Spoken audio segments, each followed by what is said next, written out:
사랑의 하나님 아버지 감사드립니다. 지난 일주일간 저희를 지켜주시고 주일의 예배 자리에 나와 주님께 예배드리게 하심을 감사드립니다. 하나님, 우리가 알고 지은 죄, 모르고 지은 죄가 너무 많습니다. 모두 깨닫게 해주시고 회개의 은혜를 내려주세요. 주님의 가르침과 말씀대로 살아가도록 도와주세요.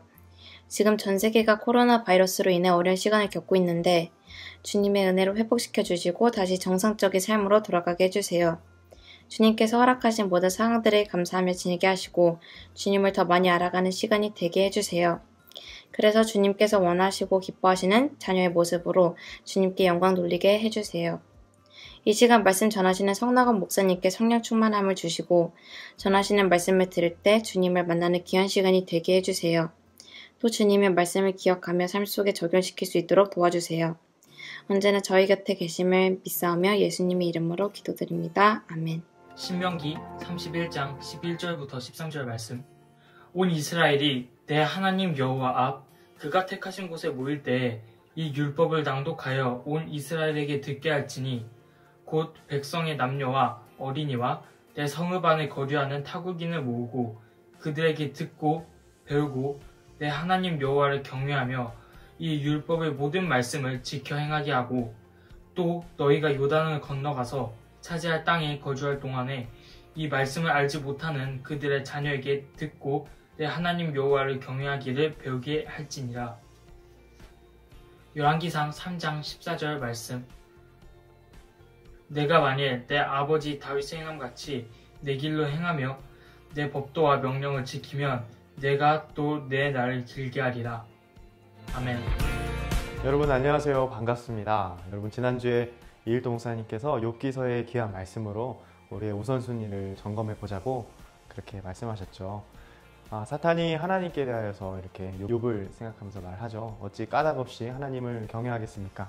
라는 그런 말을 하며 하나님께 이 욥을 시험해 보겠다고 말하죠. 사탄은 욥의 신앙의 본질이 결국엔 그 까닭에 있다는 사실을 밝혀내고 싶었던 것이죠. 여러분 조건절 아십니까? 조건절. 네, A는 A 때문에 B한다. A 때문에 B한다 라는 그 말을 사탄은 하고 싶은 것입니다. 사탄은 이렇게 유명세, 권력, 또 돈, 명예, 건강, 성공 이러한 조건절로 인해서 욥이 자신의 신앙을 지키는 것이라고 그렇게 말을 합니다. 오늘날도 마찬가지죠. 사실 사탄뿐만인가요? 세상은 우리에게 그러한 조건절의 답을 듣기를 원하고 요구합니다. 네가 까닭이 있기 때문에 그 신앙을 유지하는 거 아니겠어? 라고 우리에게 그렇게 되묻듯 우리에게 그러한 답을 요구하죠. 사탄은 이러한 공격을 매우 좋아합니다. 여러분 그들 앞에 또 사탄 앞에 우리는 이렇게 당당하게 외칠 수 있어야 합니다. 야, 우리는 조건 때문에 예수님 믿는 거 아니거든? 이렇게 당당하게 외칠 수 있어야 하죠.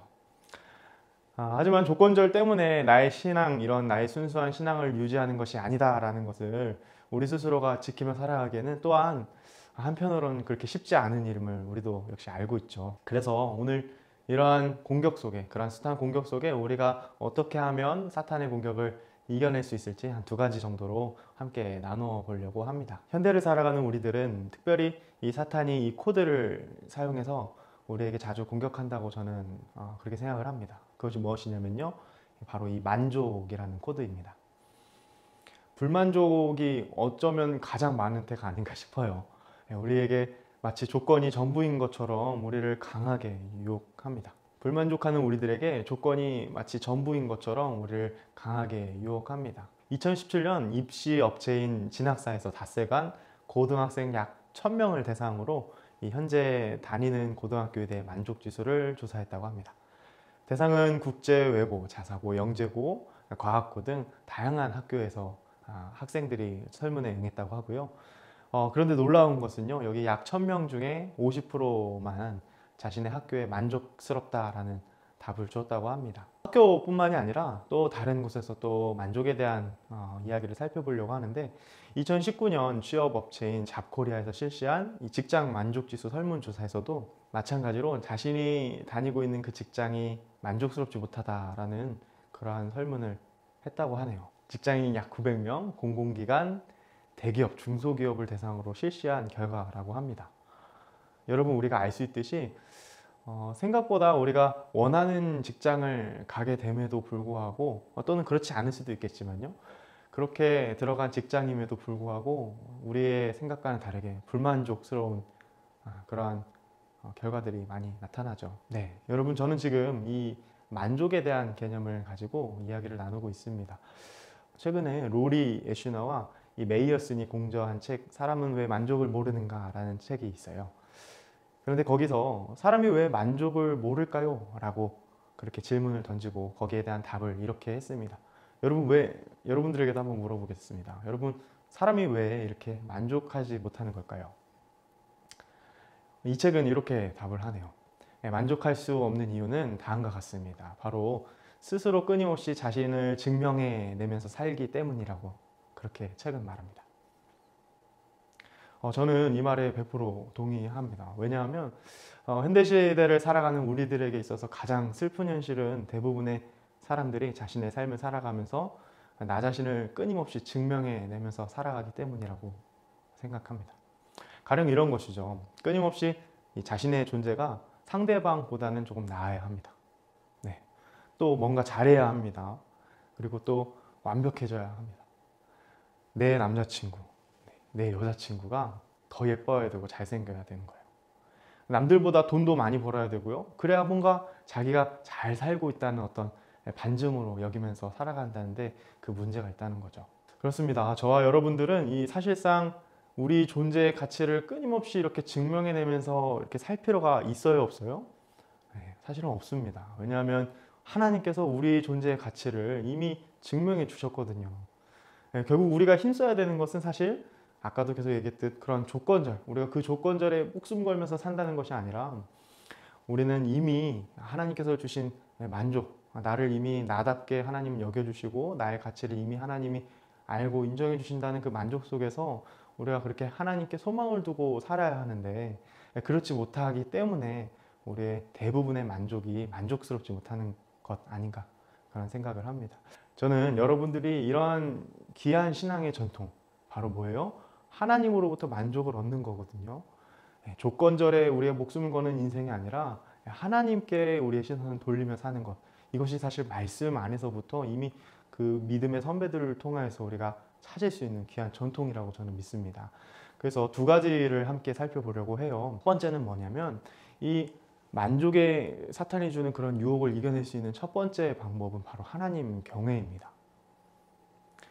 믿음의 선배들이 갔던 그 길을 우리가 따라가는 거예요.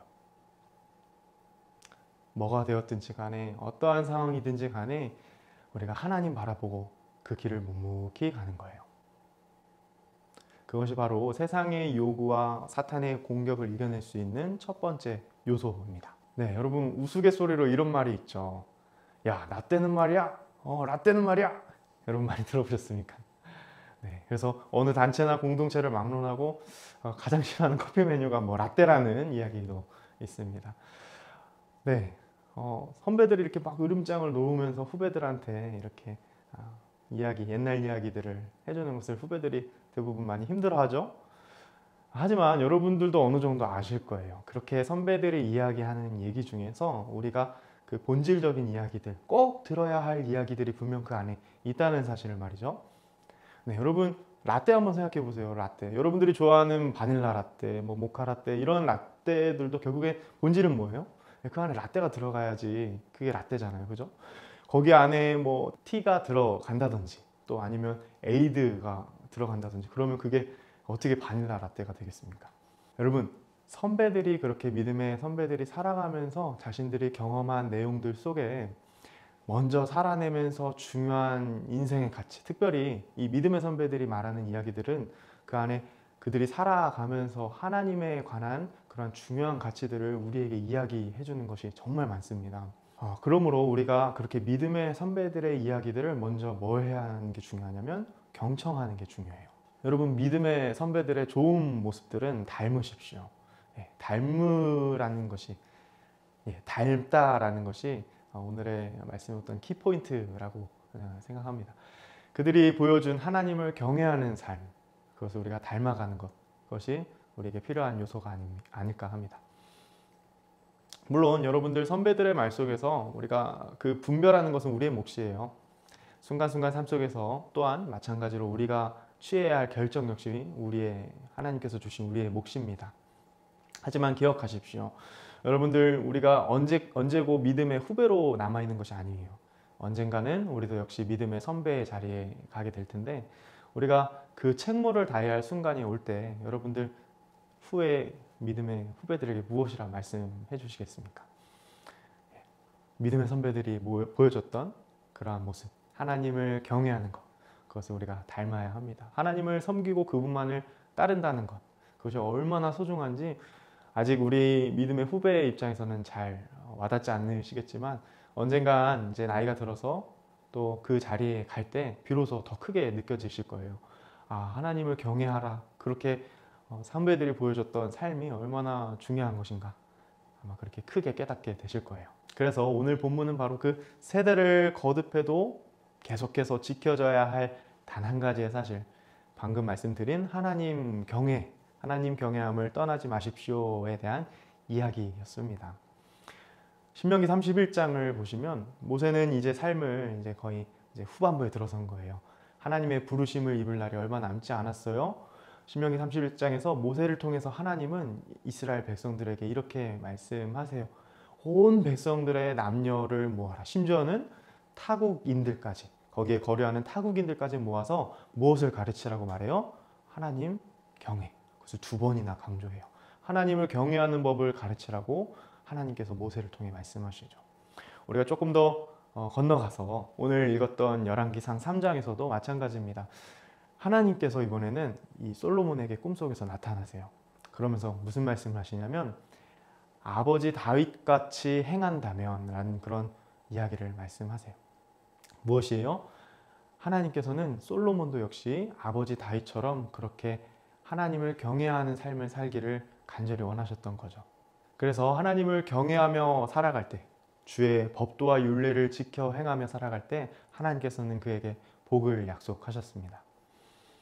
네, 여러분, 이처럼 우리가 하나님을 경외하는 것은 아주 분명한 거예요.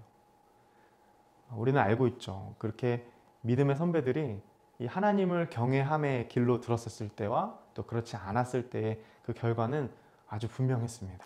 그렇습니다. 여러분, 우리도 이 우상 숭배의 길이 아닌 하나님 경외의 길을 꾸준히 따라가야 합니다. 그 둘 길 위에는, 그 안에 중도는 없어요. 시편 25편 4절 말씀도 같이 한번 읽어볼까요? 시작. 여호와여, 주의 도를 내게 보이시고 주의 길을 내게 가르치소서. 아멘. 네, 주의 도, 주의 길, 같은 의미겠죠? 한 번 더 반복을 하는 거예요. 저는 사탄을 이길 수 있는, 사탄의 그런 숱한 공격을 이길 수 있는, 조건절로 우리를 유혹하는 그러한 공격들을 이길 수 있는 첫 번째 요소로 하나님 경외를 말씀드렸습니다. 우리가 계속해서 이 말씀을 살펴보니까 분명해지는 것이 한 가지가 있어요. 그것이 바로 2번째 방법이 되는데요. 바로 하나님을 사랑하는 거예요. 여러분, 아주 구체적이고 현실적인 그런 우리의 방법이 될 거예요. 하나님을 사랑하는 것. 여러분, 사랑에는 중도가 있어요, 없어요? 네, 없죠. 여러분, 우리가 사랑으로 누구를 사랑하느냐, 그것이 중요한 거예요. 결국 신앙의 기결은요, 이 누구를 사랑하는가에 달려 있습니다. 여러분, 하나님을 사랑하십시오. 하나님을 사랑한다면 여러분, 하나님을 자연스럽게 경외하는 것을 따르게 될 것입니다. 그 길을 가게 될 것입니다. 사랑은 여러분, 하나님의 본질적 속성이라고 말하죠. 사랑만큼 분명한 게 없습니다.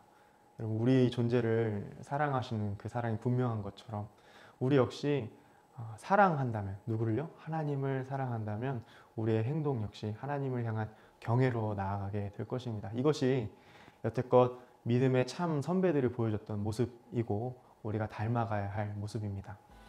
한 주간도 여러분, 조건절에 얽매이며 살지 마십시오. 여러분, 아마 제가 이런 생각을 해봤어요. 오늘 이렇게 드리는 예배, 어떤 조건절 때문에 예배를 드리는 건 아닌가, 그런 생각이 들더라고요. 무슨 말이에요? 부모님이 용돈을 준다. 네, 그래서 내가 예배를 드린다. 또는 내가 게임 시간을 확보하기 위해서 이 예배를 드린다. 이런 여러분 조건을 충족시키기 위해서 예배를 드린다고 한다면 그것만큼 슬픈 것은 없을 것 같아요.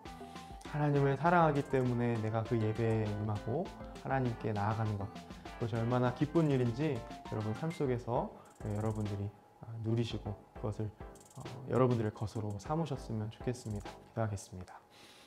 하나님 감사합니다. 하나님께서 먼저 살아간 믿음의 선배들에게 하나님을 경외하며 살 것을 요구하셨습니다. 하나님 그 부르심 앞에 역시 우리도 그 부르심 앞에 있는 줄 믿습니다. 우리가 하나님을 따르며 살 것인지 아닌지 우리가 다시 한번 우리에게 그렇게 하나님께서 요구하실 때에 우리가 하나님을 사랑해서 하나님을 경외하는 삶으로 나아가는 저희들 되길 간절히 소망합니다. 믿음의 선배들에게 조언도 듣고 그들의 보여줬던 삶의 모습들을 통하여서 우리가 그들의 본질을 닮아가며 그렇게 살아갈 때에 하나님 더욱더 무엇이 참된 의미인지 우리의 삶이 얼마나 큰 가치가 있는 것인지를 우리가 깨닫게 하시고 하나님을 따라가는 삶의 그 기쁨을 우리가 몸소 체험할 수 있도록 도와주옵소서. 감사합니다. 예수님의 이름으로 기도합니다. 아멘.